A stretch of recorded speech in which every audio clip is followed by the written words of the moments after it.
Yes, thank you very much, Chairman. You're all welcome to this webinar, the NSE London branch, London UK branch webinar for today.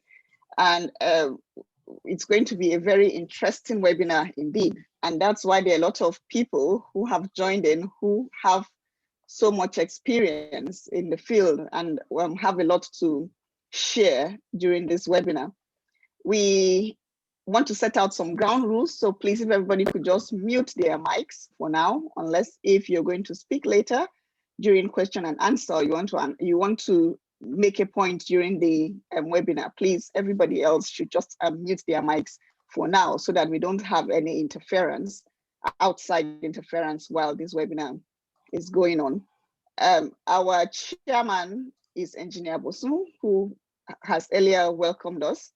And our speaker for today is Dr. Kunle Onabolu, who is a seasoned engineer. He has so many years of experience, someone who we are all looking forward to hearing about what he has been doing from civil to human engineering.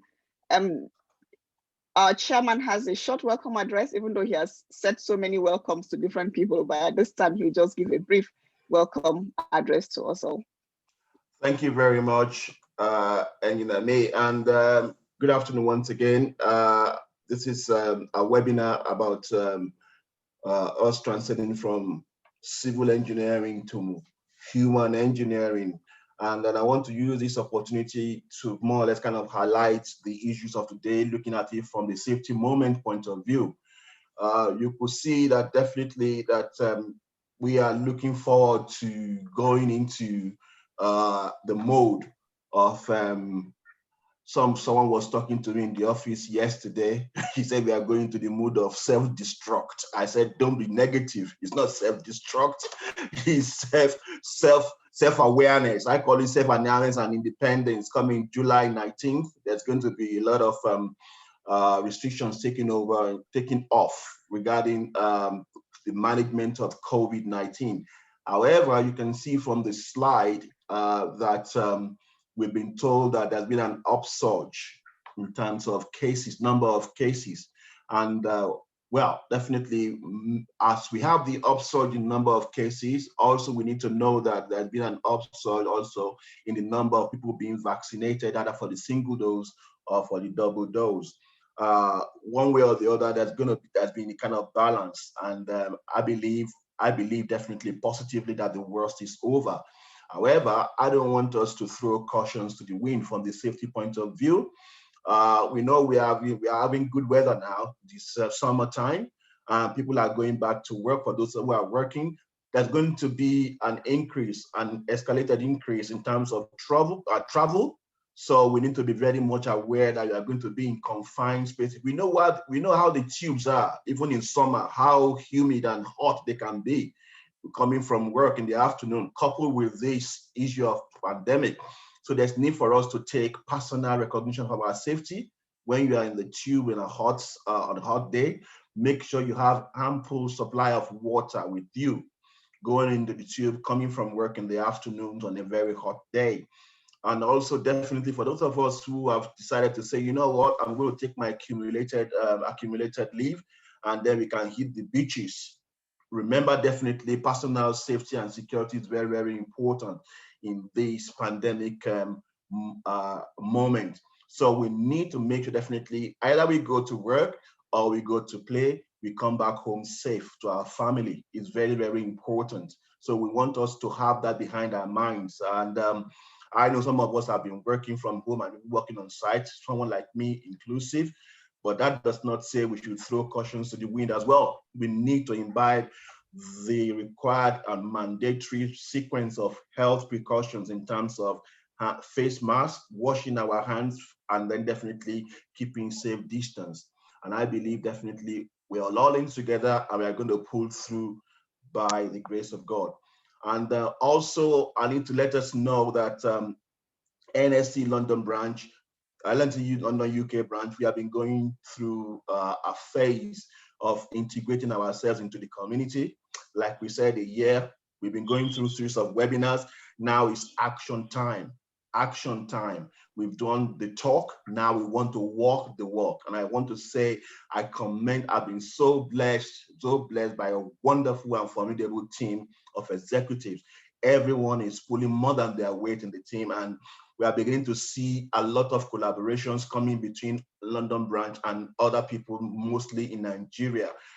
Our main point at the moment is impacting Nigeria and it's coming to fruition.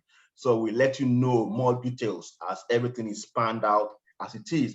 But yes, we are keeping our promise. We are launching into the work. We have done the talk for about a year and a half. Now we are going to do the work and we hear more from us in terms of that. Also, we want to call on other members who are interested in joining London branch. Don't forget, we're going to put the application forms in the chat, and then we want to make sure definitely everybody participates in whatever we are doing. Let's keep on coming with ideas. We are talking about sun here. There was a rainfall all over the world, almost everywhere yesterday, including Lagos, Nigeria. That is a pointer for engineers. We are problem solvers, and that's on our motto for London branch. What do we do to solve that problem? So we need people to come up with ideas to solve the problem of perennial flooding in Nigeria, Lagos to be precise. Let's see what we can do to really elevate that problem as problem solvers from the diaspora point of view.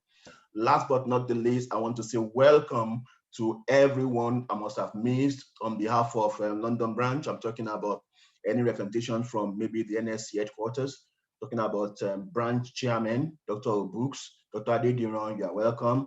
Dr. Engineer Obidoyin, you are welcome. And also from Nigeria, I can see our engineer Mati on the line. So definitely you are most welcome to this webinar. And I believe that at the end of this webinar, we'll be able to kind of gel together, come out with fresh ideas and see how we can move engineering forward. So for the rest of the webinar, I hand you over back to Engineer Sule, and have a wonderful time. God bless. Yes, thank you very much there for the welcome. The next person, Dr. P, is going to introduce our speaker, saying that this webinar has to do with human engineering, which has to do a lot with attitude generally, not just how we manage engineering in terms of operation and maintenance, but also how we relate our work within the community, how much of an impact we are able to make as engineers. So Dr. P is going to introduce our speaker to us now. Dr. P. Thank you very much, Dr. Sule. Thank you, my chairman. Though you don't like me calling you my chairman. Thank you, everybody on the webinar. You're all welcome to this amazing, fantastic 2 hours or so that we're going to spend together. I can write a book about this presenter, but I'm not going to start now because that book has started about, I don't know, since I met him. How long have I been at Imperial College now? Can't even remember, 30 years. I met him then, and I can tell you he's had a big impact on myself and everybody that surrounds me. Dr. Kunle Onabolu graduated with PhD in structural engineering from the Department of Civil and Environmental Engineering at Imperial College.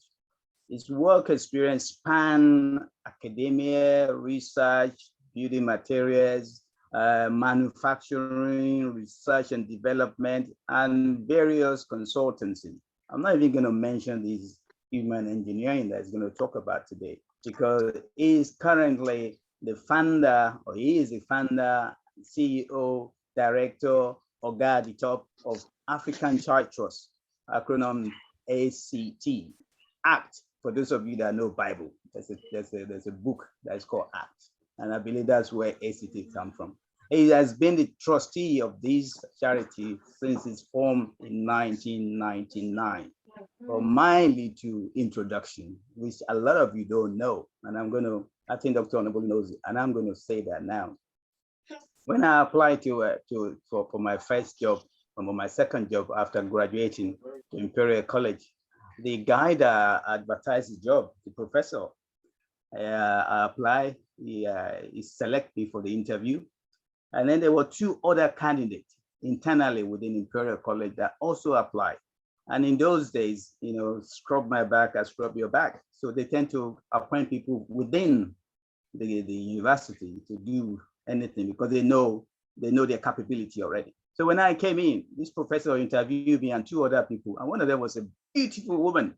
I thought, oh, there's no way I'm gonna get this job today because she was so lovely person, and we're friends up to today. Anyway, at the end of the day, the guy said to me, Sunday, you're gonna have the job. Two other people who are interviewed totally opposed to him, but he made the final decision. Sunday's job is yours. You know why? I had a student called Kunle Onabolu. He's finished now. He's now working in material department. He finished in civil, did his PhD under the same supervisor. Because of what he's done, I trust the next Nigerian will do better. So he challenged me. Kunle has done, and I haven't met Kunle by then. Kunle has done such a wonderful job, and I believe you will do even better. And that's why I'm still at Imperial College State. So thanks to Kunle. Yeah, so that's the more introduction of him. The human impact he has been made for years, even when he was an undergraduate and when he was a postgraduate. He's been making this human engineering for many years. So with no further ado, Kunle is going to talk to us about from civil, or should I say civilized, from civil engineering to human engineering. So engineer, Dr. Onabolu, take it away. I don't know how I can beat that. Thank you very much, Sunday. And thank you very much to the president and all the members of the executive of the NSE, the London branch, and to everybody who's here. It's a pleasure to be able to share some thoughts with you all. I am very, very pleased. I know that you're all doing great things to primarily advance the course of engineering.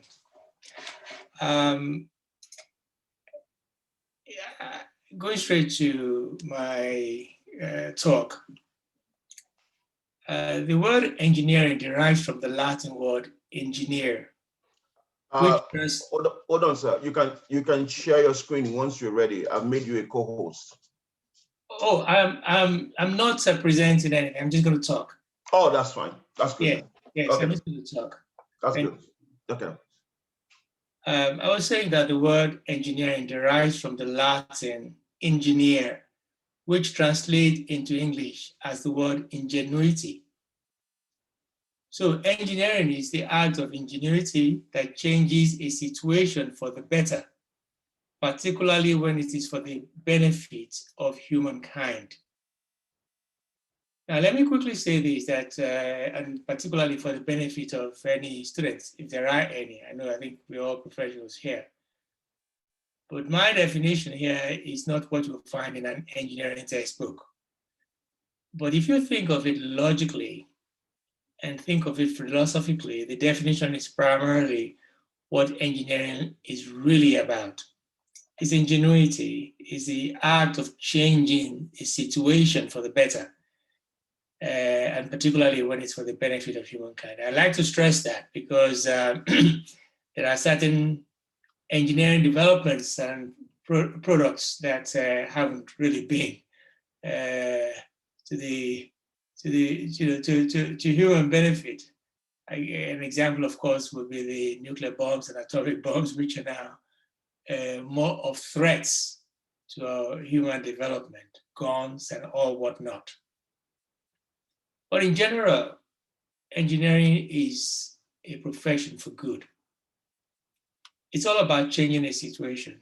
It's all about wanting to make things better. Now, you can broaden the definition that I've provided to include the process by which you arrive at those decisions. That is, you are looking at how you move from an idea or a concept to its implementation so that you can achieve your desired situation or the product that you are aiming to reach.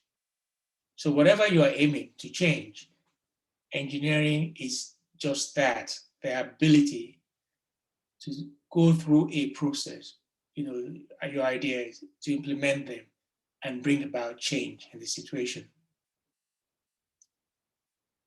The base word here is ingenuity. And let me quickly say before that you can apply this definition to any discipline of engineering be it civil, where I've come from, mechanical, electrical, chemical, aeronautics, space, software engineering, whatever it is, I think this broad definition would encompass it all. Now, if you do a word search for ingenuity, you will find that the definition includes words like inventiveness, creativity, innovation, imagination, resourcefulness. But in addition, the word also means intelligence, cleverness, and brilliance. So it's no surprise then that to study and qualify as an engineer will require that you possess a good chunk of those three qualities: intelligence, cleverness, and brilliance. So just in case you here as an engineer this afternoon don't know this, by definition, you must be clever. So you can go away very proud of yourself after this. All I'll say is please be careful and know that cleverness comes in different forms. So don't go about boasting about your cleverness, or you may land into big trouble. I say Dr. Onabolu told you that you're clever.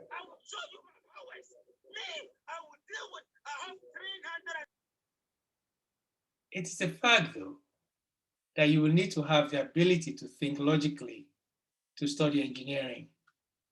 So it's no surprise that good grades in maths is a necessary starting point.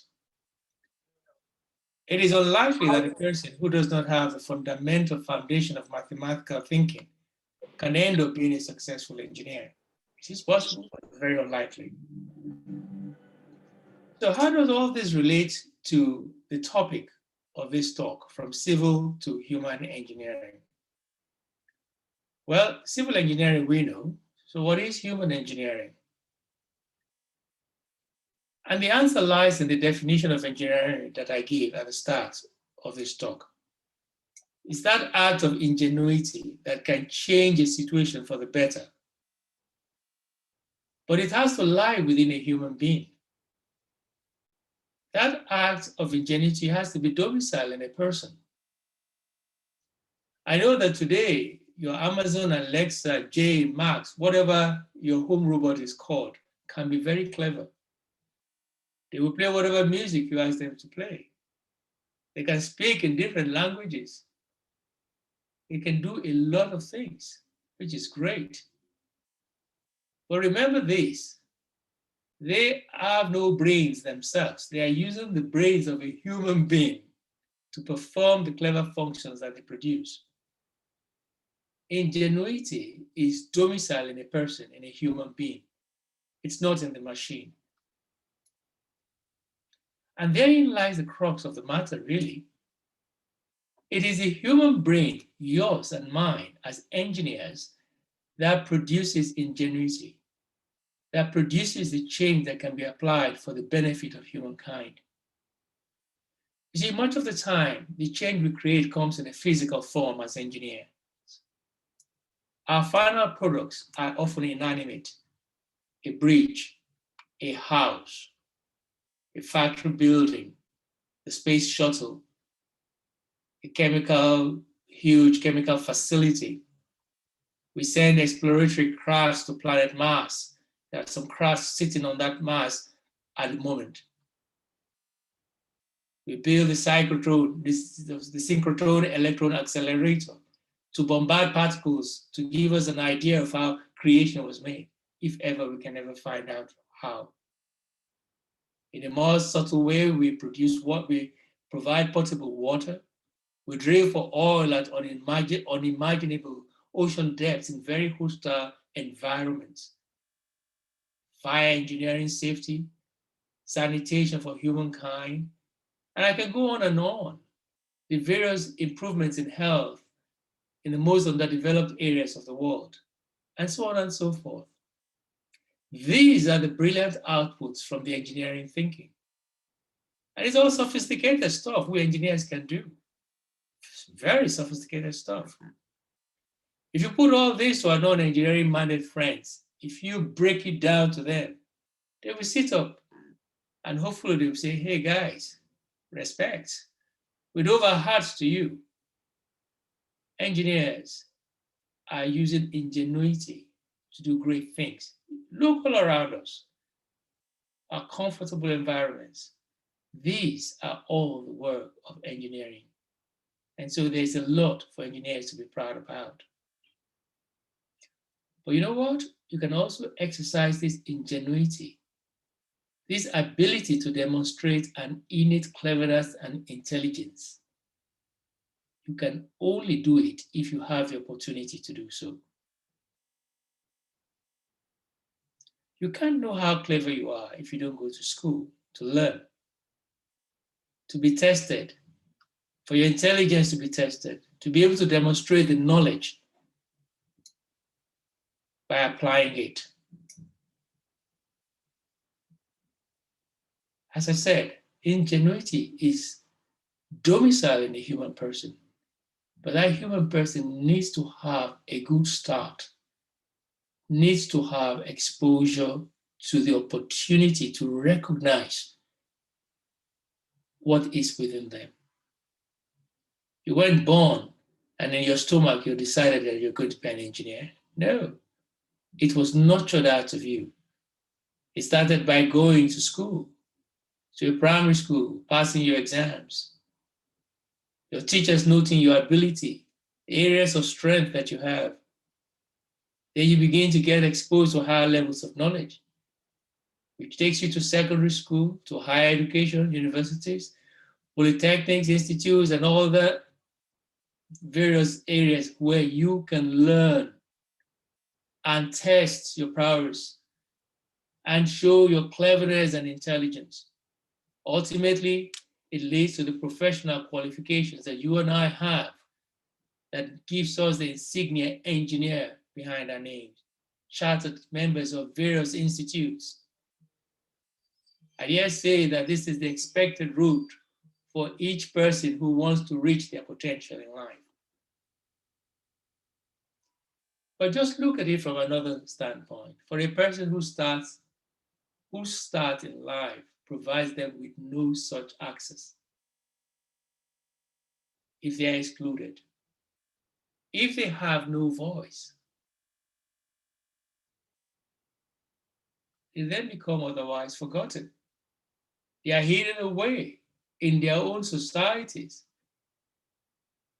in their own combinations, where with no access to primary school or secondary school, talk less of higher education, their innate cleverness, brilliance, and intelligence will never be discovered or nurtured.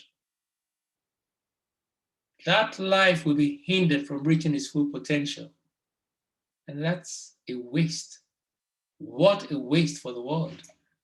What a waste when we could do with many, many more brilliant brains helping to make a change in humankind and in society. In by far the majority of cases, when you are excluded, it will lead to poverty in all its different forms. To do something to bring about change in that situation, to help such persons, or in fact, entire communities out of the quagmire of poverty, is what I would define as human engineering. It is the act of ingenuity that changes the situation of a human being for the better, for the benefit of humankind. If that person can be helped to reach their potential in life, they are in turn more likely to be able to give back and bring benefits to our world and humankind. And here's the point. I think majority of us here are engineers, but you don't need to be an engineer. You don't need an engineering degree to practice human engineering. We all can practice human engineering. Anyone and every person can practice human engineering. It is engineering empathy for the betterment of a person, for the betterment of communities of poor people, and ultimately for humankind.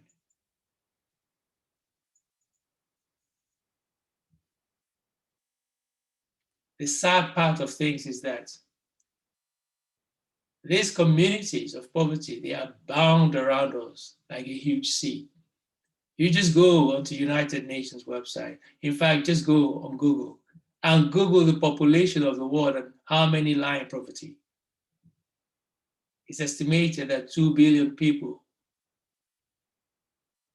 on Earth today cannot be guaranteed 2 meals in a day. If they get one, then they are very fortunate.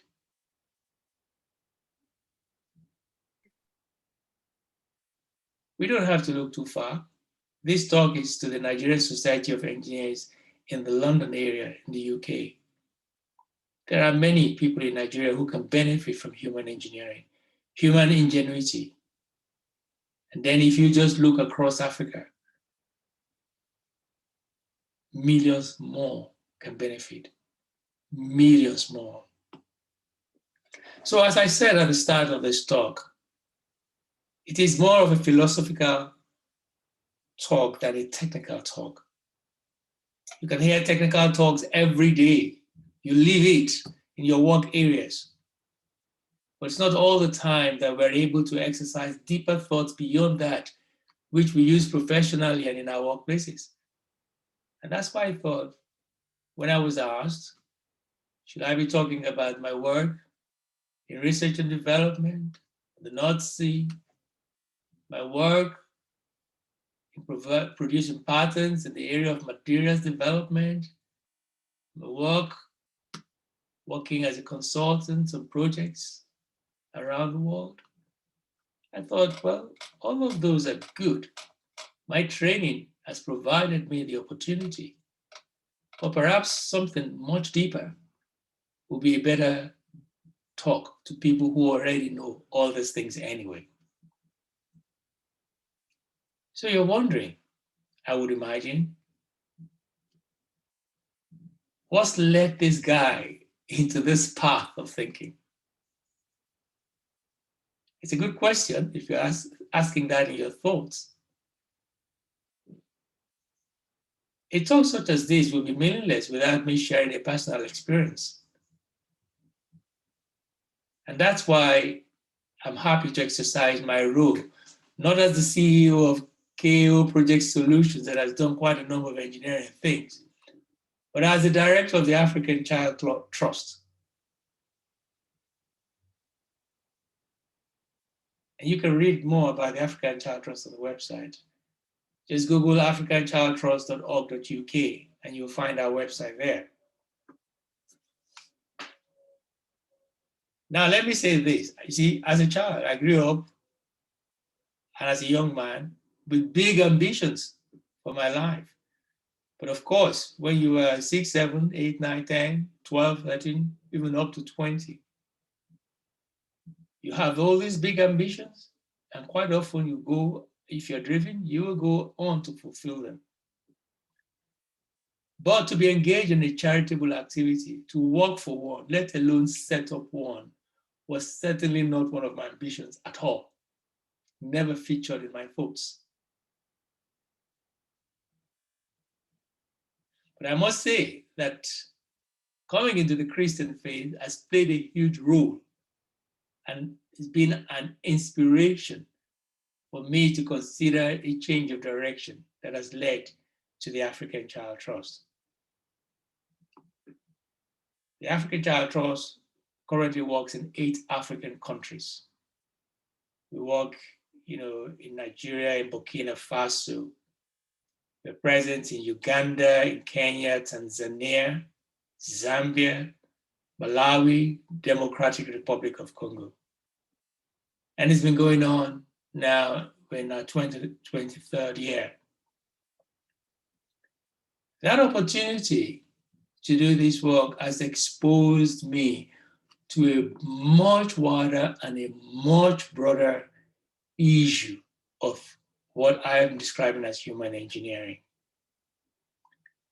In the African Child Trust, our work is mostly in small towns, villages, suburban and poor rural communities. So in Nigeria, for example, we work in the Ayobo-Ipaja area of Lagos, on the outskirts of Lagos.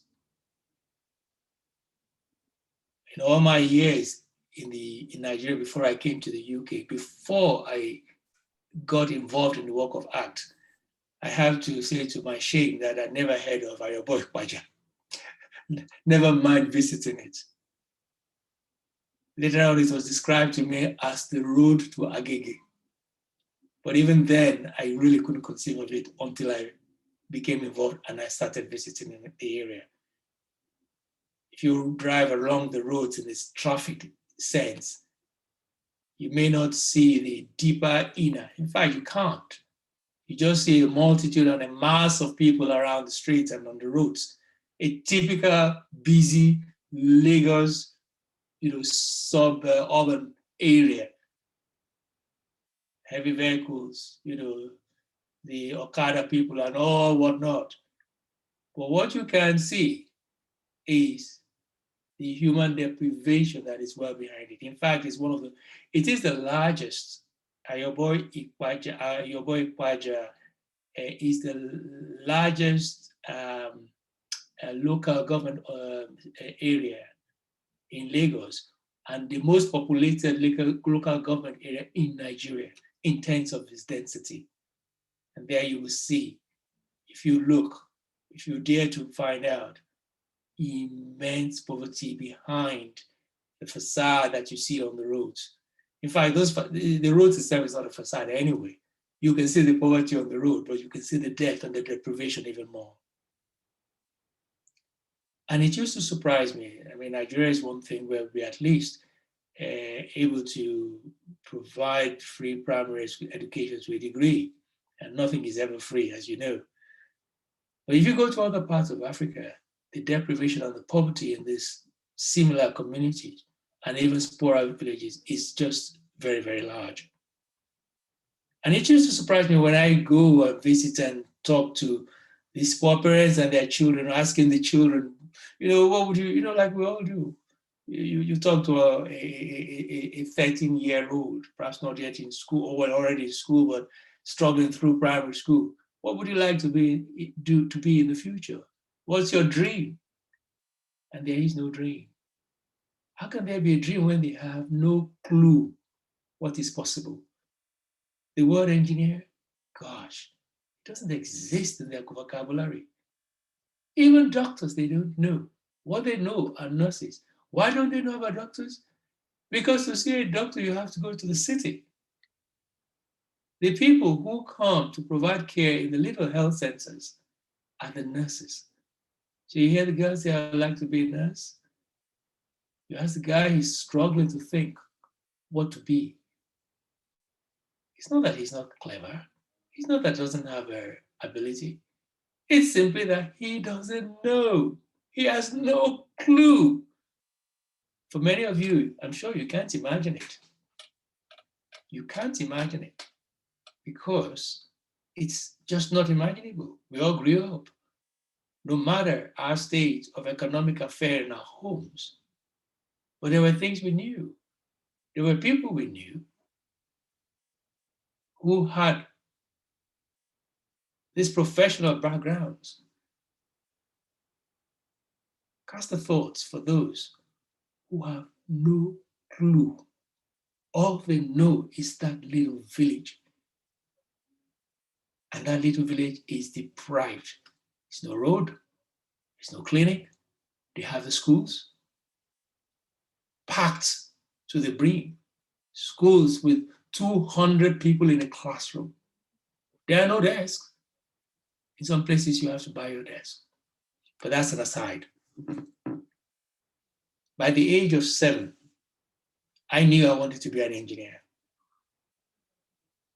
I don't know how many of you at the age of 7 knew you wanted to be an engineer, but I knew. Why? Because an elder brother, 13 years older than me, was planning and hoping to go and study engineering. And being so close to him, my hero, he was. Already in secondary school in 6th form, by the time I was that age, He was talking about engineering to me, explaining to me what engineering is about. By the age of 11 years old, I knew I was going to study civil engineering. Why? I decided that, well, my brother's going to do electrical engineering. I don't want to be a clone entirely. I'm almost a clone already. Let me do something different from him. And this was inspired as I traveled from Surulere to our school in Lagos, which was still in primary school. It just so happened that that's the period in the late 60s that the Eko Bridge, the second mainland bridge, was being built to cross over from Lagos Island to the area around Ebutemeta and all the way towards Surulere. So each morning as I would be in the bus going to school in Lagos, I would see sections of that bridge being built. I would see the piling. I would see the foundations, all underwater, columns shooting out. I was fascinated. I would see the construction of the decks, the railings, the reinforcement being put into place, all the way to the road markings, to the lightings, to the rails being put into place on the bridge.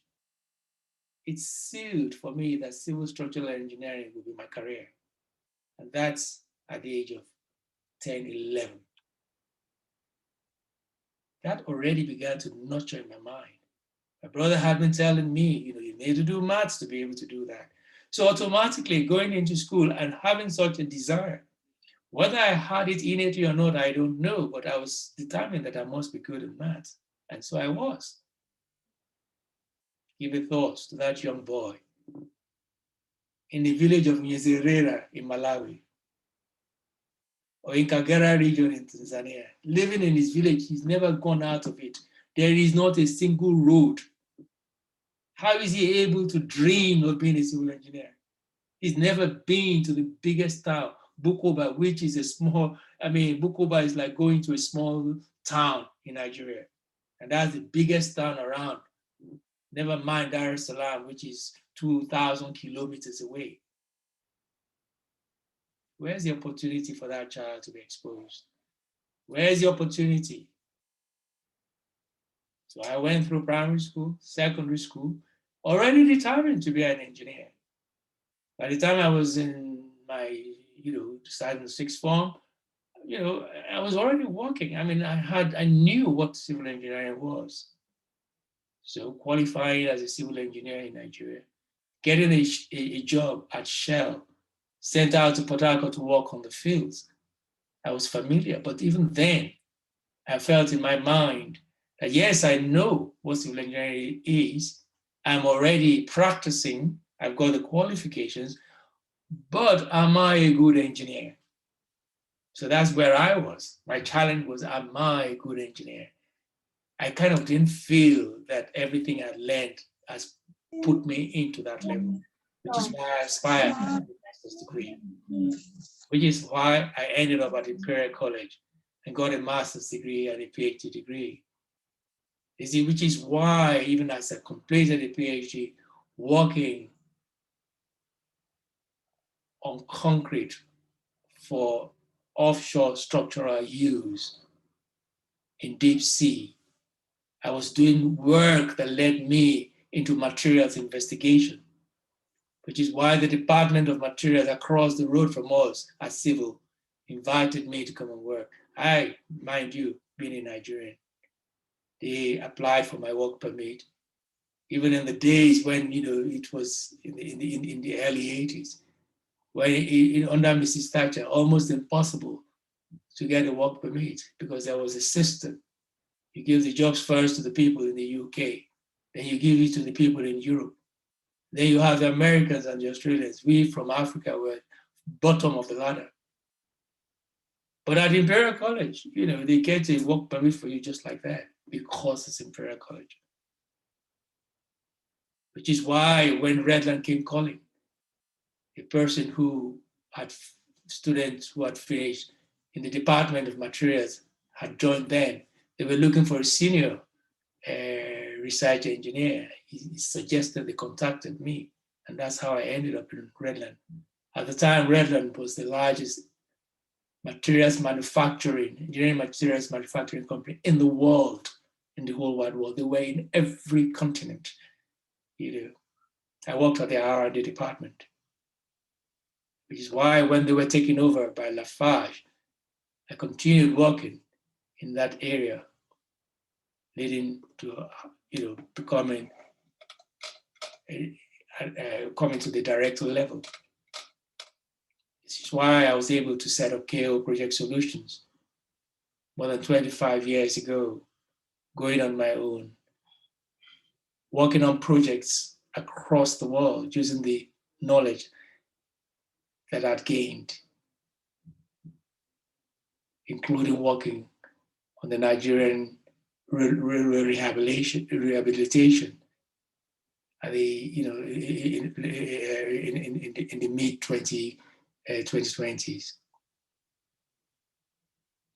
So all of these were opportunities that I could have. However, in 1998, somehow my thoughts went back to how I could give back. And that's how the African Child Trust was formed. So ACT today supports children who are orphans, children who are fatherless, because in many African countries, once you lose a father who is the breadwinner, that's it. That woman-led household is in real trouble. They may not be rich, but they have dignity in their community, in their villages. But that man dies, he was a breadwinner, the woman is looking after the children. It is the beginning of that very, very, very steep slope down from a respectable, poor person in the community to destitution. And suddenly it all changes. Education wasn't free, still isn't free in many of these places. Can't believe it that to afford equivalent of maybe £1 in UK currency to pay for tuition to go to school is impossible for some people. So those children will have to work to support the household, to keep food on the table, shelter upon their heads. How is their ingenuity based in them going to come out except somebody who helps them? In fact, when I describe them as people otherwise forgotten, that is the reality. How many of you listening to this, you have compassion, you want to help, but you probably, how many will be so familiar with the fact that these are forgotten people? They are hidden. You don't see them except, a huge disaster on TV. What about the children-led household? You don't have to go to Malawi to see children-led household. In Ipaja, we had children-led household. A family had come from Akwa Ibom to Lagos with their 3 children, 2 boys and a girl. The first place they could land in Lagos to make life better was Ipaja. They all lived in a tin shack, a tin shack. I'd been there, I saw it, just outside on the side of a boys' quarter, which of course has been rented out. And then their parents went back home for some reason or the other. And on their way back, they died in a car accident. The girl, the oldest at the time, was 15. The immediate younger brother was 13. The youngest of them was only about 9. They had a decision. These 3 children, they are all children, had a decision to make. Should we go back to our grandparents in Akwa Ibom, or do we stay here? If we stay here, we have to fend for ourselves. But that's how they came to the attention of the African Child Trust, a local church who knew the parents, knew about African Child Trust, and said, can you help them? And so that's how they began to receive help. Now I can tell you that 2 of the children, the boys, are at university level now. Unfortunately, their sister, who was looking after them, although she was supported as well, meant that she had to fall back a lot. But she's caught up. It's just an example. It's just an example. So children-led households as well. And that's what human engineering is all about.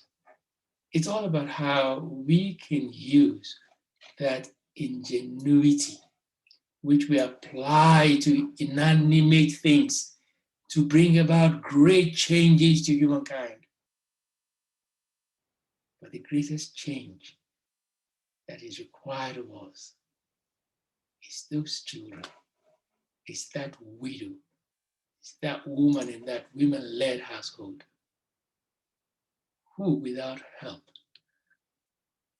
will just wallow, and their children will never ever come to see the light of the creativity, intelligence. By the way, one of the boys I was talking about, this Edet family is their name, the Edets. One of the boys is so clever. I think he's going to graduate this year, or I think he's in his 3rd or 4th year. And he's doing engineering too. Makes me proud all the time. That would have been lost had they gone back to Akwa Ibom, where their parents came from. What chance? What chance? We are being given an opportunity as engineers to use that ingenuity, the brilliance, the cleverness, and intelligence to bring about change. The biggest change I think we could make, in addition to these all important things we do, is to bring about change for a human person like ourselves and human communities that are struggling to exist. Thank you very much indeed.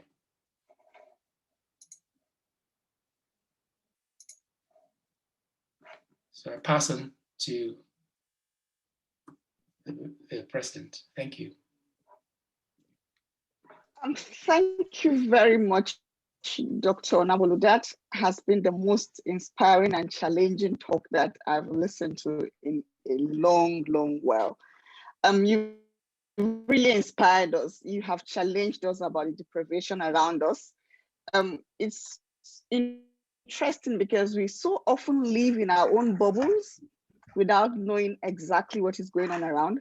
And there's usually a disconnect about the situation on ground from where we live. I'll give you an example. I did this work with UNESCO IHE in Abuja some 12, 13 years ago. And I went into Jabi's slum to look at the water and sanitation situation there. Came back, did my report. And during the presentation, somebody from one of the ministries actually raised up his hand and told me, why do you go to the internet to remove pictures and come and put in the presentation? And I was like, these are not internet pictures. These are pictures I've taken with my own camera here. And I challenged him to go there after the presentation and go and look at the situation on ground. That's how much disconnect there can be when we're in our own bubble of comfort, not knowing that some people are actually wallowing in so much poverty. And it's just, when you mentioned Tanzania and Bukoba, I've worked in around the Kagera Mwanza region as well. So that was an interesting one for me, listening to you describe places I know. So it's really one of those things you've challenged us to look inward and see how much we can be of help to people who are not so privileged. The Nigerian Society of Engineers London UK branch, we're trying to do our own little bit as a diaspora organization to be able to give back and impact some lives back home. We're doing some work. We've partnered with Upwen. We're trying to see what we can do. And we are also partnering with NSE Buari branch to see how we can develop a water sanitation project, either in a school or a community, looking at how we can create some impact there. So helping to lift up the lives of, when you're talking about what they call it, the Paja, what name again? I was just thinking about the example that you were given, that family, the Edet family you mentioned, and how life has turned out very differently for them because of that intervention that has gone into their lives, which is such a wonderful outcome, and it's something that has happened in their lives that they would never forget about, So it's just people being entangled in poverty and not being able to see beyond their nose because they've not been provided that opportunity to excel, to thrive, to tap into their own ingenuity and become excellent engineers or doctors or space people, all those opportunities out there that they'll never only think of because they don't have that access, that access to things like this. So it's really an opportunity for us to help make the dreams of other people come true, or to help them even dream in the first place. Yes. So it's not just about making their dreams come true, but exposing them to opportunities that they're able to make their dreams come true. So thank you very much for that talk. I am looking at my chat. I'm not sure I have any questions here. I've not seen anyone type in a question. So if you would like to maybe raise up your hand if you think there's something you want to ask or a comment you want to make, that would really be very helpful. Then I can see you.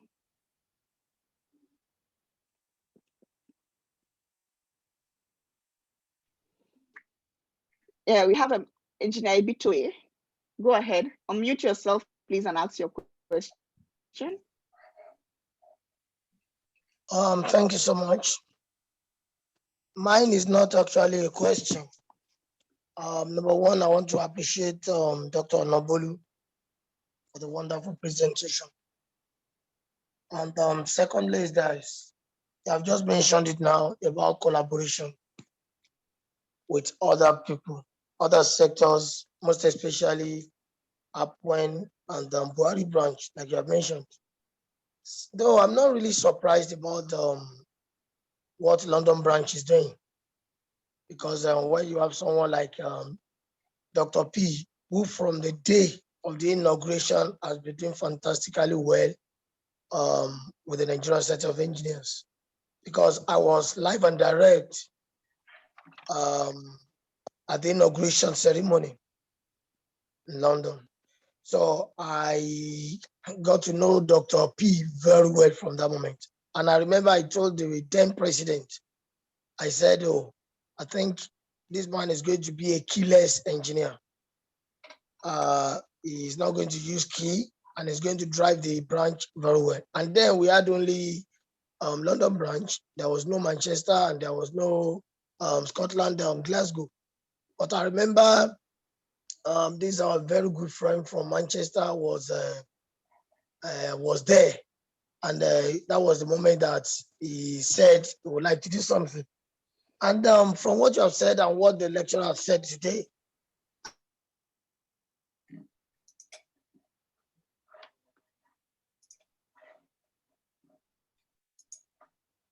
I'm not sure. I think we've lost you. I could. Okay. Are you there?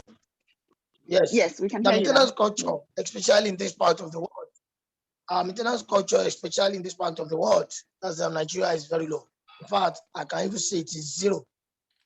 Because this topic that you have brought today, adequate engineering infrastructure maintenance, a panacea to, for unemployment and national insecurity. And that's one of the problems we have in this country today. Say, poor leadership. Government, but we have to say the truth, poor leadership. We are not talking about government leadership alone, leadership in all spheres of life, both at the public and private sector. We lack it. And lack of maintenance policy. Are we really following it? Even if you have the policy in place, are the blacks really ready to follow it? Are we really implementing the policies? What are we doing?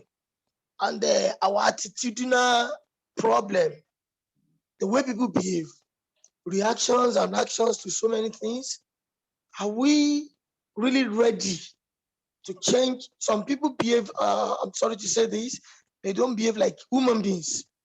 When you ask them, this is what's supposed to be, they won't follow it. But then when they travel to somewhere there, like UK, like US, like Canada, and other advanced countries, they like to follow the policies and follow the the laws. But when they come back home, they misbehave anyhow. And finally, what I want to talk about is corruption. Corruption. has really killed a lot of things. When you're talking of insecurity in Nigeria, we're talking of employment. You see some people misbehaving and just teaching out money, using corruption to cover up. And you want the younger ones, some people to now behave, it will be very difficult. And that is why, okay, let me say this. A few days ago, I went to Akure, Ondo State, Nigeria for a program. On our way back, if you see what happened, we were nearly killed because there was a bank robbery somewhere by just these young boys. We see them, we actually saw them where we were hiding, just young guys, maybe in their early 20s. They robbed the bank, and when they were just coming back, there was this spray bullet, and they killed one of the passers-by. This is very bad, and that is part of the insecurity we're talking about. And what could have led to that? It's part of what because people were just talking. They said, oh, look at what is happening now. Oh, this is a part of problems of corruption in Nigeria. So many things. And part of this corruption we're talking about, when people maybe substandard materials, they use it for infrastructures, they do a lot of things. It is part of corruption, and it leads to unemployment. Because when problem comes, they will send people away from job. They will send away from work. So I think this topic is apt, it's timely. And sincerely speaking, I've personally enjoyed Dr. Onabolu. And I want at this juncture thank London branch. The chairman, you have done very well. Our immediate past chairman, Dr. P, you have done very well. All the executives and branch members, we appreciate you. At this end, at the national level of Nigerian Set of Engineers, we are looking more in collaborating with other branches who are ready to drive the philosophy and the ideas of engineering. And we will make sure that there's no problem. I'll continue to look at the welfare of our younger ones, especially the younger ones, that's the younger generations, because either we like it or not, we're going to hand over to them. So at this juncture, thank you so much. I appreciate you. God bless you all. And thank you very much, sir. There's someone who put something on the comment I would just like to, the chat box I would like to read out. And that's somebody from Ayobo Ipaja. He said, I can vouch for your energy and commitment to make the world a better place. We in Ayobo are so grateful to you, and we pray for continued support in years to come. You have done very well, and we're very proud of you. So that's somebody who is very well aware of the work that has been going on there. Thank you very much. There's no name, it's just a number there that the person has. So thank you very much for. You talk about these things, and you don't know who is listening and who knows about them. So it's very interesting and very encouraging for me. It goes to show your work is not a small place anymore. You know, it's the name is Afolabi Adeosun. He's involved with his work in another way. It's yes, Afolabi. Yeah, oh gosh, he would know about it. Thank you very much. Yeah, thank you, Afolabi Adeosun, for verifying, or rather, giving a stamp of excellence on the work that Dr. Onabolu is doing. Before I come to those who have their hands raised, please, there's somebody who has asked a question, Engineer Ed. He said, how does one ensure he or she isn't taken advantage of in human engineering? Which is a very relevant question now, especially if one is working alone and not as a registered NGO. Well, I suppose you want me to give a response to that. Yes. Yes. Well, I actually responded to Ed in the chat. Primarily to say that at the end of the day, if you want to do something, this is where this ingenuity comes in. You put process into place. You will ensure that you have a plan of implementation. You will think of all the possible hazards, and then you will try to mitigate. But of course, you cannot stop those who, you just have to be careful. It doesn't mean that people won't take advantage. We've been taken advantage of. I give an example. It was glad to hear you again corroborate Kagera region, working at Mwanza. So you know all these places, Biharamulo, Chato, and all these places I'm talking about. Those are the places we're working. Very, very poor places. Bukoba looks like a beautiful big city compared to some of those villages. And Bukoba itself is a very small place, as you know, in the real big scheme of things. But the example I was going to give was this, that in Tanzania, not in Kagera region this time around, but in Kilimanjaro region where we also work. We work in 3 different parts of the northern part of through very different regions. Our policy is this: let's try and help as many households as possible. So if we were supporting more than a child or two in all of the educational needs in one household, that means one other household will suffer from it. When we support one household, they receive the full support. There's food provision. A child, we just guarantee their sponsorship well into all the academic endeavors. That's all it means. But all the medical help and all whatnot, the whole family enjoys it. But there was a family, what she was doing was 4 children. She was putting other names in the application.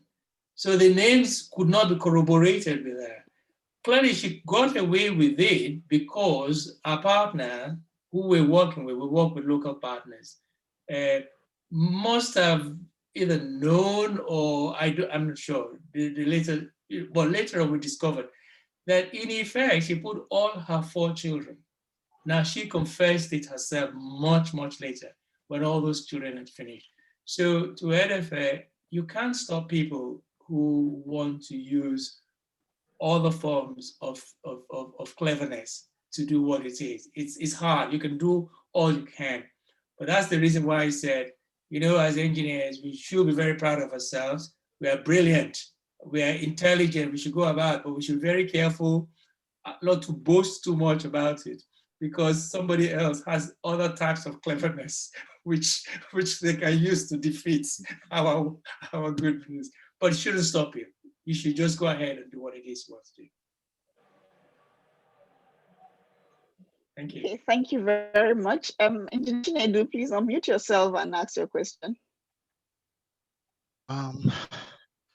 First of all, I'd like to say that thanks for your presentation. While you were speaking, it just reminded me that my mom grew up in the creeks in the Niger Delta. She was, only 6 years old when the war broke out, and she always tells us how it was a terrible experience because she lost her father, in that period, and they were in the creeks. They were hiding from, it was a horrible time in a lot of poverty, etc. And somehow she was identified by someone like yourself, and she, was able to train, and she gave me a brilliant life. I had a very, very cushioned childhood, all from her suffering. So it's a very deep thing that you are doing.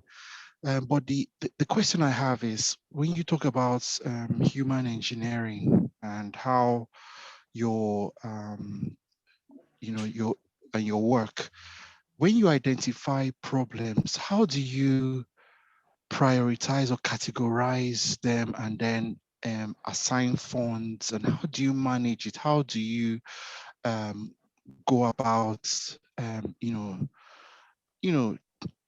like I said, prioritizing, because there's so many issues. It's a vast problem. So how do you do it? That's a question I have. Right. Chinedu, thank you. It's always nice again when you have people who had first-hand experience and knowledge, and then they share that with you. It's really very encouraging. And thank you for that. In terms of priority, I think the first thing I need to say is to explain that we work, ACT is a growing organization. But we're still very, very small in terms of, and we're happy with that. We work very much at the grassroots level. We have a well-defined goal. the vision of the charity is primarily to support disadvantaged orphans, fatherless children, widows, women-led household. So that means that we've automatically shrunk our expanse beyond all aspects of poverty. You can't do everything. So our remit is very, very solidly clear. Our missions fall into four things, educating children who are, orphans or fatherless from women-led household. And when I say women-led, I mean and then empowering women-led household. So you have a women-led household. It could be a mother, a single mother. She's lost her husband, a widow. It could be a grandmother. In fact, the growth in the number of households now in these poor areas, which are grandmother-led, is phenomenal. In the past, when 20 years ago, 18 years ago, it was just the widows, but now both the father and the mother have died, and it's the grandmother. It's so sad. It's then the aunties. It is the neighbor. It is somebody with just some compassion who says, look, we have to do something. So that's what we mean by that. So that narrows down the remit in terms of our priority. As I explained as well, in terms of even our mission, our priority are the children. First and foremost, right at the top, educating them, letting them be like any other child, helping them to reach, to grow, to begin to think well beyond the poverty in which they live and to begin to look at the future. And that's one of the strongest aspects of our work, because today we have the ACT alumni. And if you care to go onto YouTube and just look under the African Child Trust and look at our recent, it was 2020, yes, our 22nd anniversary event, which is virtual. If you go there, you will hear some of our alumni from places like Burkina Faso, some who have gone into the United States. And that's just the strength. So we prioritize the children. Next in priority are the women. And the next in priority is the community, because we want the community. You see, there's just no point when the school that they go to cannot provide good and proper education. So we will support a school where majority of the children go. We will provide water. We will bring help with sanitation, so that the community will recognize that because of these very disadvantaged children, they've got an organization that is working here. So that's how we prioritize things. Now, our alumni, and I mean, in the countries where we started earlier, are going so strong. They are now involved. They want to be involved. These are guys who have now, come through the system, finished the school, graduated, teachers, married. So these are now our hope. So as an example, we're now, our work in Burkina Faso was one of the earliest ones, very poor country, if you know that nation. But our alumni there are so strong. They are now themselves so engaged in the work, giving their time and volunteering. That's the best thing that we can look for. So the priorities, as you said, as I've described, but again, this is where ingenuity of engineering that we've studied comes into place. It's a process. What we've prioritized is paying us off now. Those children we've prioritized are now the ones supporting, helping, using their own funds as well to help, if you see what I mean. So that's kind of the order in which we've been doing things, and it's working for us. But let me also say this, it takes time. It takes time. So the first 10 years, you don't see any fruit because they're all in school. They're all still studying. We're waiting anxiously. Is any of them going to succeed? 20 years on, it's changed. It's changed. So yeah, good question, Chinedu. Thank you very much. And very well done for your own contribution to the work of the Nigerian Society of Engineers in the UK. Dr. Pokwala's description of, and Bosu and Dr. Pokwala's description of what you do encourages me greatly. So just keep it going. Yeah, thank you very much. It's very nice when you have a structure in place now. It has grown over the years and it's now yielding fruit. So that's very nice to hear as well when the alumni have taken over the baton and are doing something themselves. Just like a child, you send a parent, you send your child to school and they are doing very well and they're now helping out. And it's just a nice feeling. So I really get that with you as well. Engineer Kunle Onabolu, please unmute yourself and ask your question. Okay, thank you very much. Good afternoon, everybody. And I should just first say I'm in a car at the moment in the midst of Lagos traffic, which has been horrendous over the last 24 hours. So apologies if the sound is not so great. Let me just start by thanking my dear cousin, Kunle Onabolu, for a very inspiring talk. Really, I've seen the comments in the chat box and truly I agree, we're all very proud of you. But I think what clearly has come through to me, I don't know how you others have viewed it, but this is a man who, his talk was extremely, it demonstrated how fulfilled he is as an individual. You know, he was talking about it. He's not talking about, he didn't come with any PowerPoint of X, Y, and Z. He's simply talking about his experience and how fulfilled he is as a top engineer who has chosen to open his eyes to the world. And I think there's something so great about that, that we engineers, we're given a lot of, we have the skills, we have the resource, we have the talents, but sometimes it's so easy to just get bogged down in the actual structures we're putting in place or anything else without realizing that we need to make a difference in the world.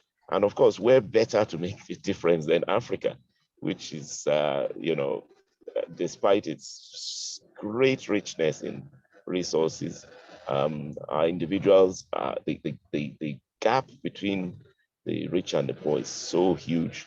You have some people who are, just as Kunle has said, they can't even have the vision to aspire to certain things simply because you know, you're not even given that exposure.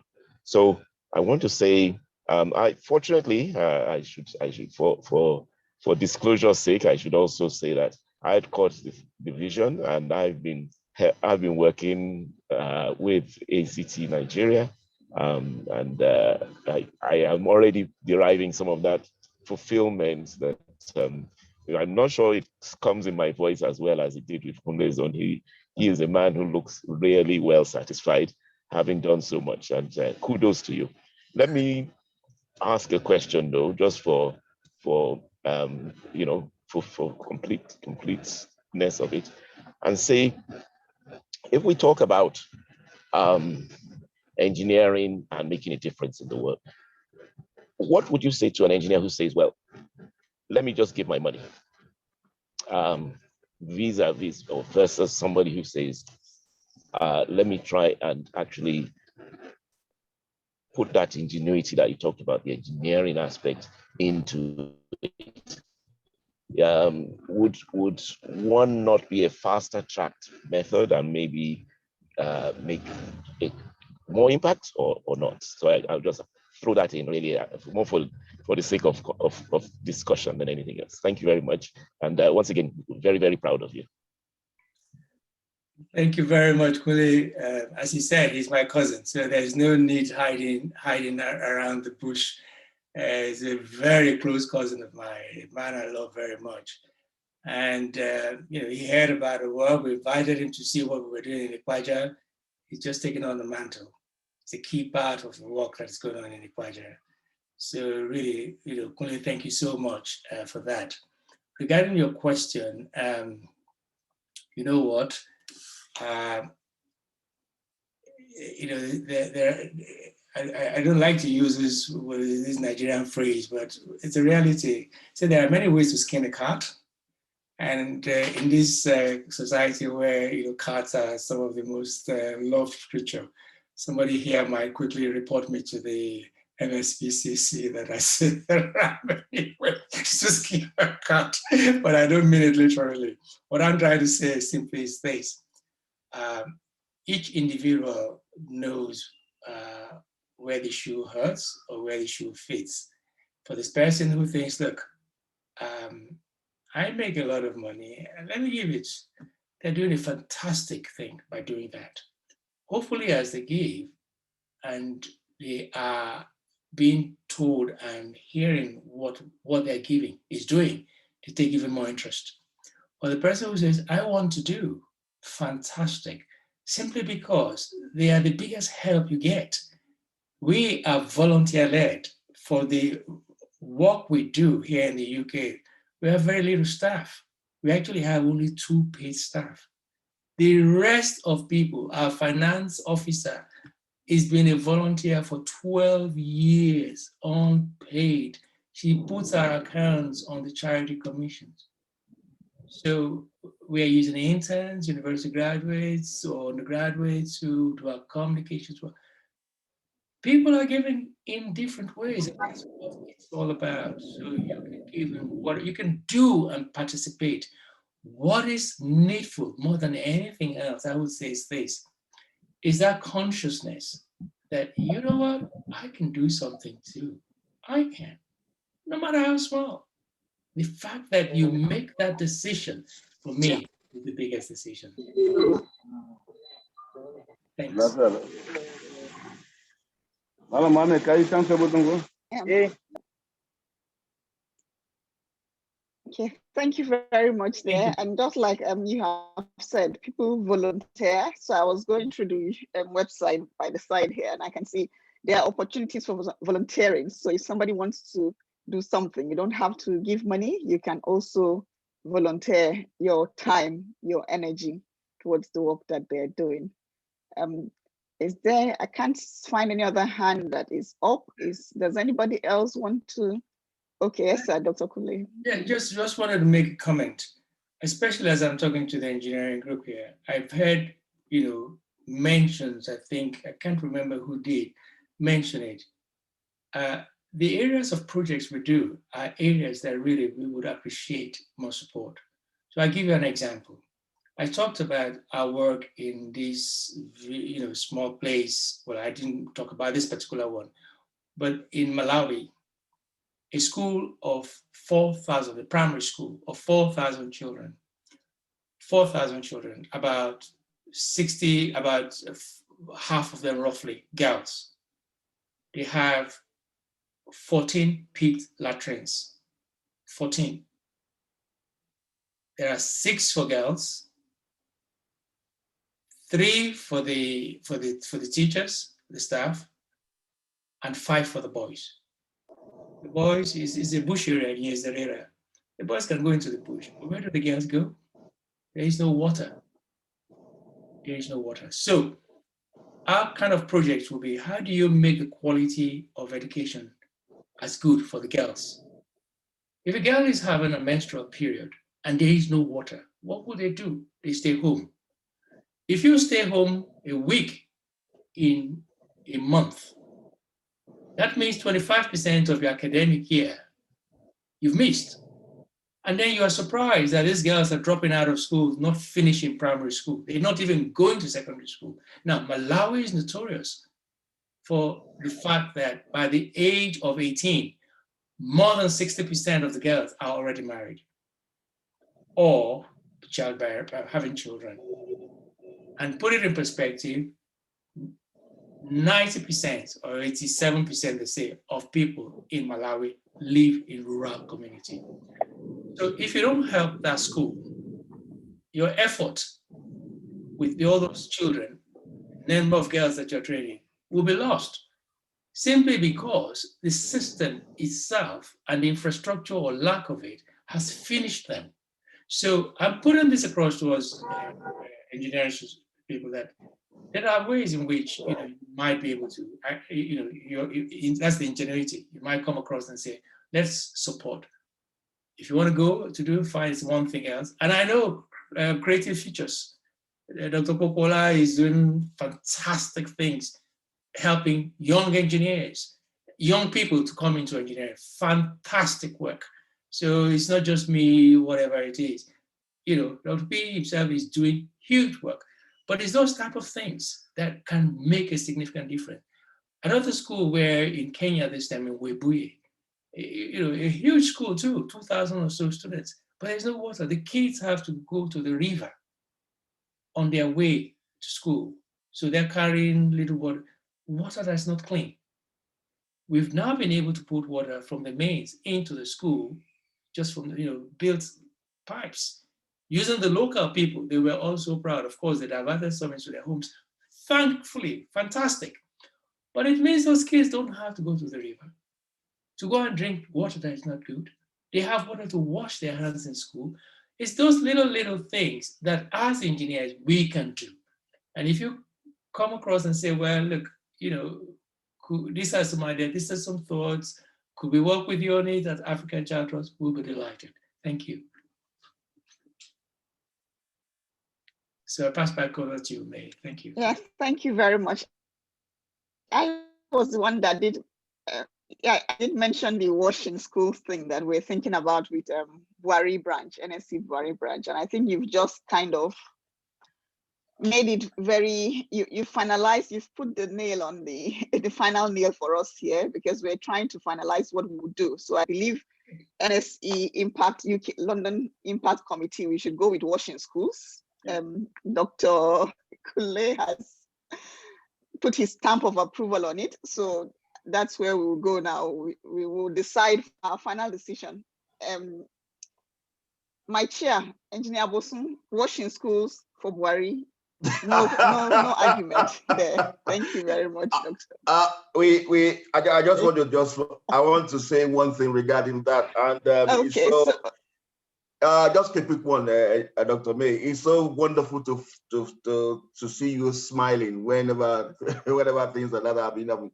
I want to mention at this juncture that definitely we said last year, I can remember during one of our webinars last year, I said London branch will be spending the lockdown to do the talk, getting people who are going to just more or less impact our lives. And after the lockdown, it's going to be walk, and then we see what we're doing. And I want to say thank you at this particular moment for the impact. We have a committee, impact committee group within the London branch. We have earmarked about 3 projects so far, and I believe definitely one of them is about 99.9% coming to fruition. And even this washroom that Dr. Mayer just mentioned is definitely one on top of it, because we decided by virtue of consensus that we've gained so much experience as engineers, we need to give back.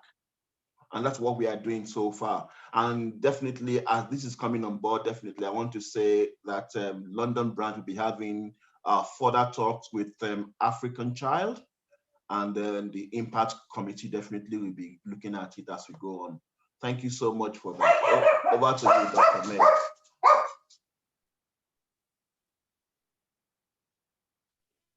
Yeah, anyone else has comments or questions they would like to ask our speaker? Just to add to what Dr. Onabolu has said there, trying to camouflage and praising creative future so much. He forgot that this was his shoes that I was trying to fit in, and I'm still struggling trying to fit into these shoes. So everything I've done or we have done in creative future is to mimic what Kunle have done. He didn't realize we're right behind him. And we've already, before that, we've been supporting and we'll continue to support. The Ipaja project, in those days, we're putting up computer hubs. We donate computer from Imperial College. Brand new computers into Ipaja, and we're still doing the same thing. There was a young guy, a guy that I used to work with, I forgot his name, he's retired now. Can you remind me of his name? Sorry, used to work with? Yes, there's a guy that was heading the computer hub at the ICT. Oh dear. I know he's retired now, but yes. He was very passionate about that. Yes. For me, it's not just giving that computer. is going there and seeing these kids using computer for the first time. And you see the smile on their face that, so you could press that key, it actually show on the screen. Yes. They can't connect it. And from there, they could start learning, start doing it. Half of them now, they're more computer literate than I am because of that little things that SCT have done for that region. So well done. So we're gonna, I mean, when NSC was talking about this, it didn't click to me at all that, you know, ACT could do this, or we could partner with ACTs. When I think of ACT, I think of those poor children trying to, you know, get something to eat, something to learn about, rather than, you know, I'll talk about their hygienes and things like that. But you're spot on. You're really, really spot on. And we should have thought about this well before. Guys, I'm really sorry. This is it. We partner with ACT and we could move a lot of things faster than we're thinking about.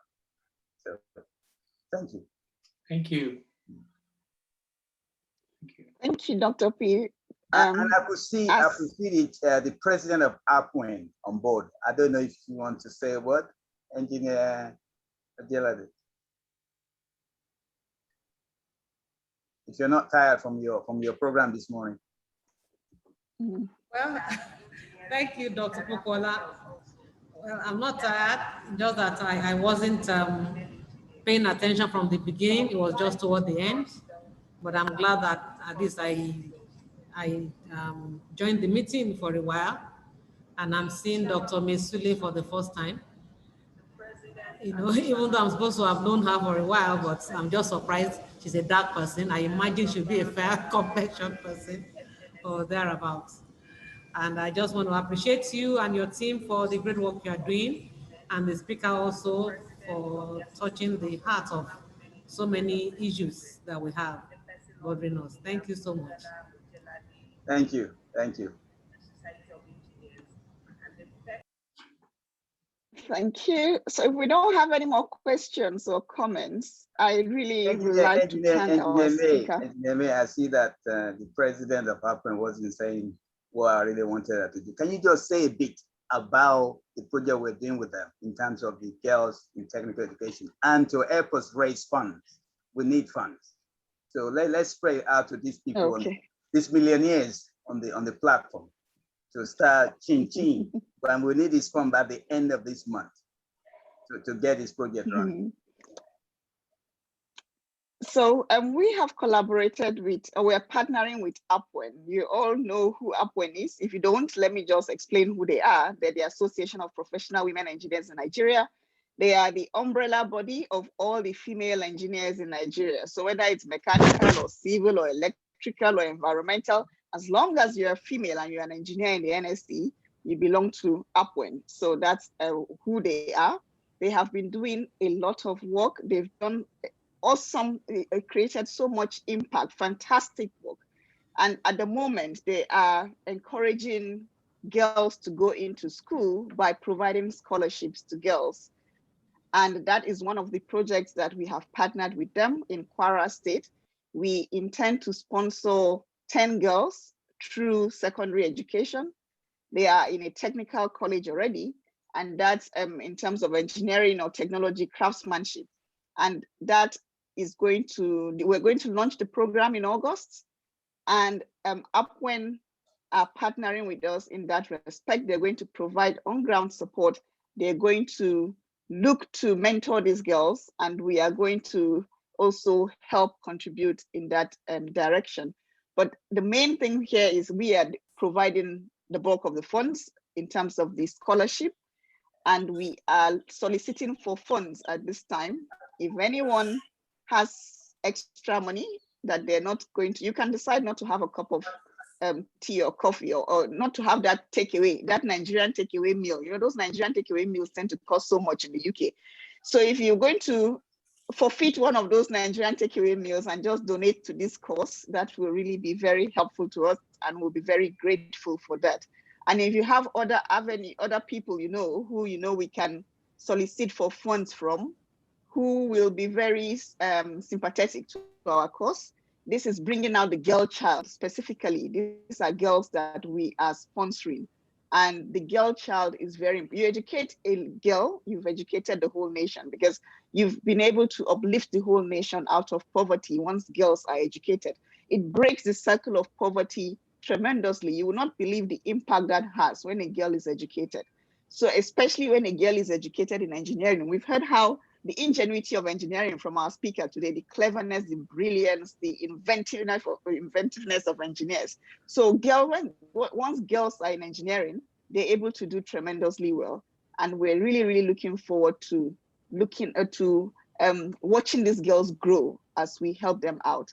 I'll let the appointed speaker please unmute yourself. She has her hands raised. Yes, thank you very much, because I had the way you were asking for funds, and I thought I was very bad at doing this. I didn't know that somebody was worse than me. Nobody will tell you they have extra money, so don't ask for somebody who has extra money. Okay, we're asking for people. We have things that we want to do. We want to sponsor 10 girls through technical education, and we'll be, because it's a public school, it's not any much expensive. It's something that you would spend, what you pay for them for a year is just something you will spend for a drink in a day. And I can see the kind of people that are here. So we need people who would take at least one girl. You can take a girl or two. It's just 50,000 per girl per year. Am I right, Dr. May? 50,000 naira, not pounds. Yeah, 50,000 naira. And that's what I was equating it to. Because a Nigerian meal can cost you 20. How much is that? A Nigerian meal can cost you 20 pounds.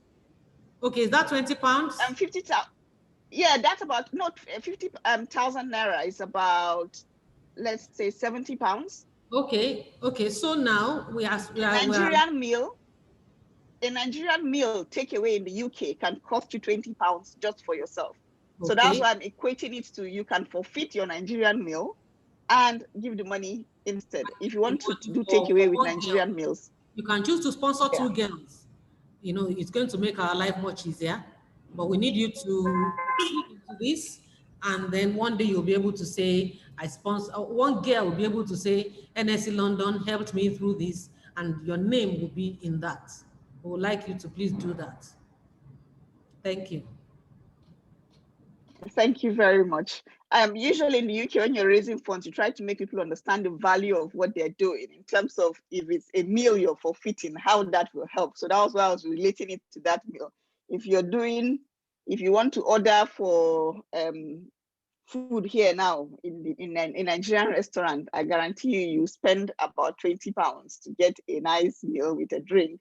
So if you can forfeit that and give that money for somebody to be able to go to school and have quality education, that will really, really be helpful. And we also have the project that we're talking about, the WASH project. If that will also materialize, we need funds for it. So please do give towards that cause as well. And if you know anybody that you can signpost us to, who we can solicit funds from, whether it's an organization, it doesn't have to be individuals, we'll really be very grateful. And so finally, I would like to thank our speaker very much, Dr. Kunle Onabolu. I've met you a few times through Dr. P, whether at Imperial College or during EFN events, and I've always been so impressed with what you are doing. And you have really showed today that the course you've taken on board is very rewarding, and it's something that we can also key into at some point, even if it's not directly towards ACT, but we can think of helping to raise people out of that bondage, that circle of poverty, by giving them very little. You know, education is very important, raising them out of that pit that they found themselves in to be able to achieve greatness. We really, really want to thank you so much. You've opened our eyes more, you've inspired us, you've challenged us, and you're doing a fabulous and a fantastic job. We really, really want to say that, and I pray that the good Lord will reward your every effort. What you have put in, you will be replenished. It will be replenished 100-fold. Thank you very much for taking the time to come here and be our guest speaker for today. We're very hopeful that in the next few years, ACT will be much bigger and it will have reached more people than it has at the moment. Thank you very much. So I'll hand over now back to Engineer Bosun. Okay, Thank you. thank you so much. Thank you so much for a job well done. And yeah, thank you so much, Dr. Onabolu, for an impactful and insightful talk. And it borders on what we have been talking about in-house within ourselves. And as I'm talking right now, someone has sent us a text for a promissory donation of about £100 toward the cost of what we are planning. So we've got that. I'm talking right now. And I want us to know one thing about London branch. This is what we stand for. We are a hub to provide solution to more or less kind of maybe alleviate the problem of people. Civil engineering is different from military engineering. The word civil talks about the human. And that is why we are using our engineering ingenuity to solve human problems. And these are an offshoot of it. And also, we in London branch, we decided that we're not going to reinvent the wheel. We are going to partner with people who are on ground, who know their onions. That is why you see us partnering with Upwen. They know what they are doing, and it's been going seamlessly well. And for what we have learned today, we know definitely ARC is somebody we can partner with. By not reinventing the wheel, we just hit the ground and run and solve the problem that we want to solve. And that is one avenue I want us to look at. However, I'm making this challenge to all of us listening to these webinars. It's not about numbers. We've got about 20 people. If those 20 people can commit financially, we can solve the problem about 50 girls in what we're talking about. And I'm sure definitely we agree to that. So you've got us on ground here as the hub. We are coordinated with what we want to do, when we know what we want to do. Please get in touch with me, get in touch with Dr. P, get in touch with Dr. May. Let us know how you want to partner with us to do this. And we promise that we'll be giving you feedbacks on a monthly basis, because the next stage of NSE London is for us to have a website and a newsletter. The newsletter will be showing and showcasing our progress on things we are doing. So definitely you are going to see our partners working on ground, and we are going to be giving you feedback on what you're doing. By so doing, through London branch, you are now impacting lives remotely. You are putting your work on your talk. We spent years talking about different webinars. It's now showtime. And I pray definitely on behalf of the executive on London, but I hope I can count you worthy of your talk, that you are going to support this cause. This is the only time as people in diaspora, we can have the opportunity to give back. And I believe definitely you will not regret it, and we will not be disappointed as we go along on this coming course. So we got 3 projects lined up at the moment. One is 99.9% done with Upwen. Definitely the one with ARCS, because Dr. Onabolu is an in-house person, is more or less 57 point something done already. So it's now for you guys to support us. So please get in touch with us. We've got £100 coming in as I'm talking to you right now. And I believe someone is out there getting ready to give us another check for about maybe £5,000. We will never say no. And I believe you are impacting lives the way your life has been impacted. Thank you very much. And I'm going to hand over to Dr. Popola to give the vote of thanks and to close this chapter of the webinar. Dr. P, over to you. Do your stuff.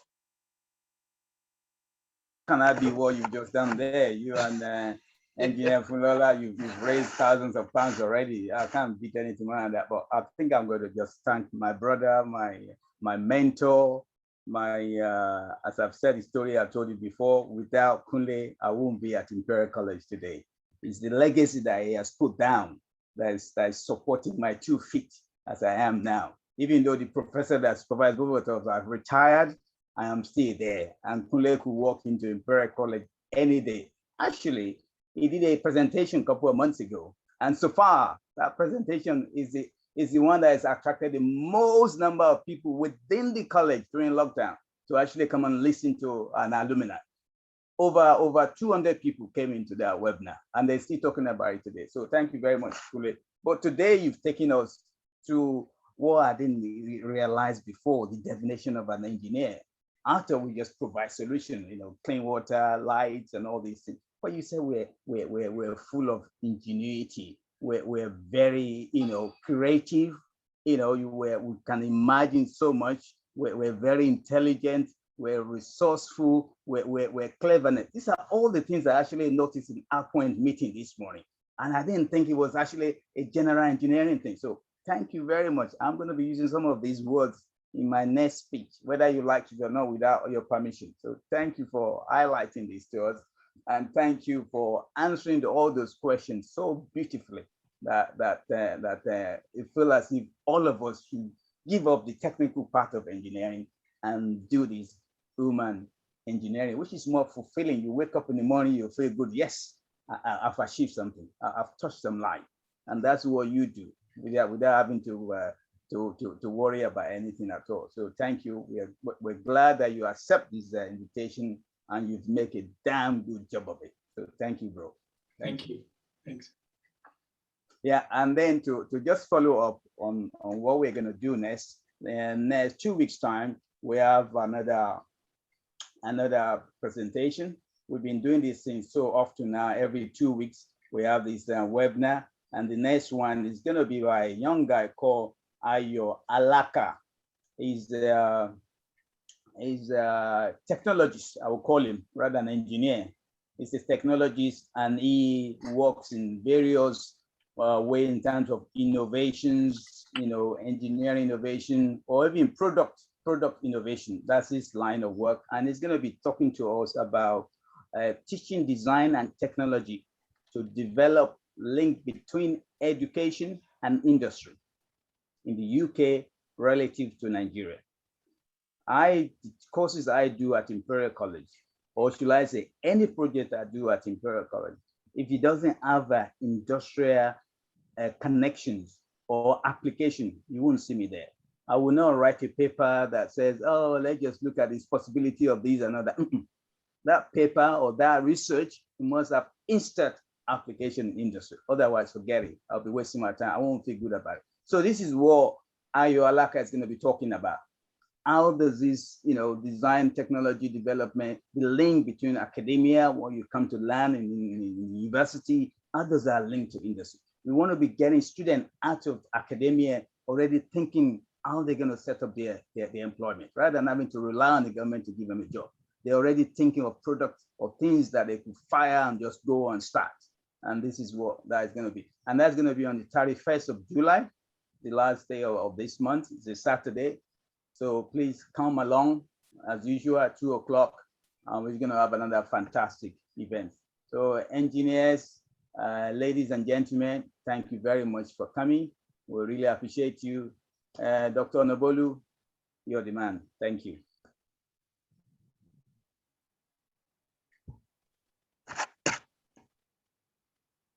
All right, the floor is now open to Thank you very much. discussions. On that note, we come to the end of this webinar, and I'm going to stop recording right now, and then we can now unmute and show our cameras in all our glory, and then let's just kind of make it informal. Thank you very much for taking your time, and God bless.